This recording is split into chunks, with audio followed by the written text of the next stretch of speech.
Hey there, Pride fans, and welcome to another edition of the W.B. Mason Coaches Report right here on GoHofstra.com. Dan Savarino, Kathy Angelis, the head coach of the Hofstra Pride field hockey team. Coach, past weekend, get your first couple games in, 1-1. First, it was a 7-0 loss to Albany, one of the best teams in their conference, one of the best teams in the country, and then a 7-1 win up at Colgate. How overall was the road trip for you? Well, overall, we're 1-1.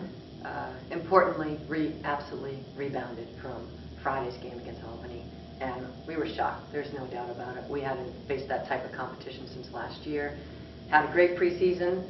You know, everyone feels that we're ready. We felt we were prepared, but we got shocked by a very talented team. But I am extremely proud of our resiliency, and to come back on Sunday after a tough loss was just shows the caliber and the mental toughness of this team right now. Well, you start with Lauren Saltis in net on Friday, and then you go to Kayra Swan a little bit into that first half, a little bit towards the end of that first half, really. And then you end up starting her again on Sunday. What stood out for you on the Friday game against Albany that you wanted to give her the full 70 on Sunday?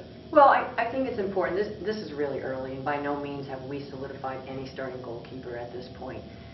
We felt after Friday's game that we would go with the start with Karis, and so we did that, and we had a winning first half.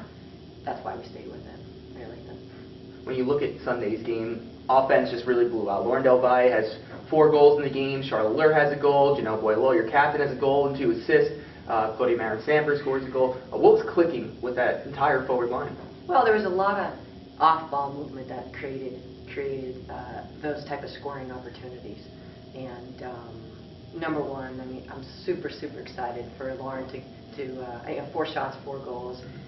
What she did is she put herself in position every single time off ball. She put herself in an amazing position. It was a lot of work, but she put herself in the best position to get an opportunity to get a touch on the ball, and she did. And I think just from seeing what she did and what we need to continue doing on the striker line, you know, it's given us a really clear picture as to what we need to do to continue to create those type of opportunities.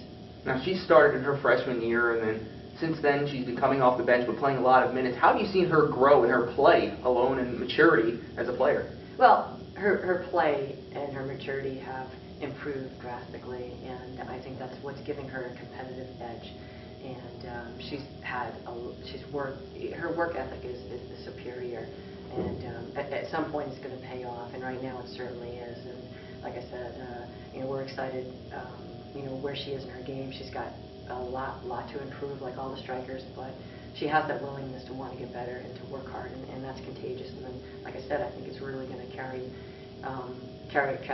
us miles through the year. Now, you end up starting in the midfield, somebody who's brand new to this program in Colby Husong. She ends up transferring this past offseason, comes to Hofstra, plays most of the spring season with you guys, and then here, of course, the summer. What stood out for you this weekend from her in her first couple of games? Well, Colby has her technical skill and her tactical knowledge of the game is superior, and is absolutely one of the best at a very young age, only being a sophomore right now. That's what she has as far as an advantage over several players in the midfield. And number one, beyond anything, she's an absolute team player. And you know, that's what we look for in any player. I don't care how fast they are, how skilled they are. You got to be a team player, number one, and that's really your strongest attribute. Now, the back line nearly holds Colgate to 3 shots this past Sunday. Still a very young back line. You have a couple sophomores back there. You have freshmen, Simka Shern. What did you like from your back line? Well, we're maturing in the back line, and yes, we are very young. Of course, Simka suffered a concussion on Saturday, so we didn't get her for Sunday. And then to see the depth that we have in that, which is great. I mean, we have a lot of players on the bench. We have depth, and we're able to platoon players in the backfield, which you don't do too much, but usually that's the line you want to solidify. But because we have this depth and we can do it, you know, we want to do it. And I think that's what's making everything very competitive back there. So I think that's what really is adding to us being very strong in a game that we're clearly capable of winning, like Colgate's game. Well, now classes start today, so for the first time some of these freshmen are coming in and they're not used to what it is to go to class, have your morning workouts at 5:30, 6:30 a.m., and then lifting in the afternoon. So what advice were you giving to the freshmen, and what are you expecting from your veteran players to tell the freshmen to get ready for this?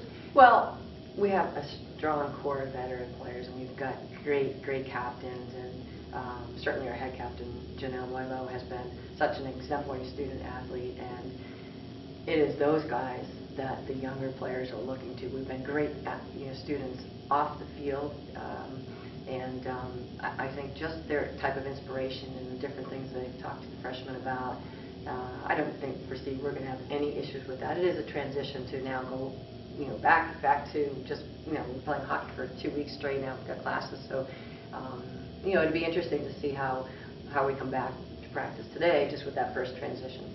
Now you look at this weekend, another 2 games, a Friday, Sunday. Sacred Heart this upcoming Friday. They're already 1-1 on the season. They won in overtime against Villanova. They lost to Rutgers, which has always been a pretty good program. What do you know from this team? That they bring back some all-MAC players, but what are you expecting to see from them on Friday? Well, they're always a formidable opponent, and we always have great matches with them, playing a lot in the off-season. I'm excited that we have them on our schedule for this year. They're a very tough team, and they have a very competitive schedule, and they also, like I said, they scored 3 goals against Rutgers. We don't know too much about them. I know they're fairly young as far as this year goes, but we'll watch them film, and in the next few days we'll be continuing to watch some film to try to get some key points about their team, as a whole. But right now, we need to focus on Hofstra and getting better, and that's really what this week's going to be about.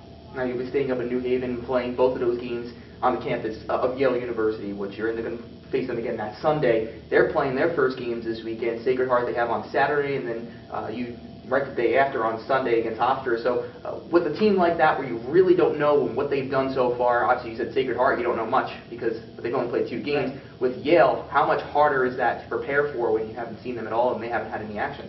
Right. Well, like I said, in that situation, that's why we really got to focus on Hofstra. This is opening weekend for Yale, but they're extremely good team, and we know this year they're gonna be very strong in the Ivy League.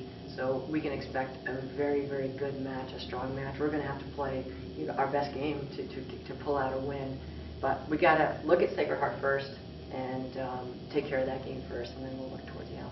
And Coach, finally, how do you get a couple victories this weekend? Well, the most important thing, playing as a team. All right. Playing as a team it is. It's Friday and Sunday versus Sacred Heart. Then it's Yale. Welcome. Thank you for joining us here inside the W. Mason Coaches Report.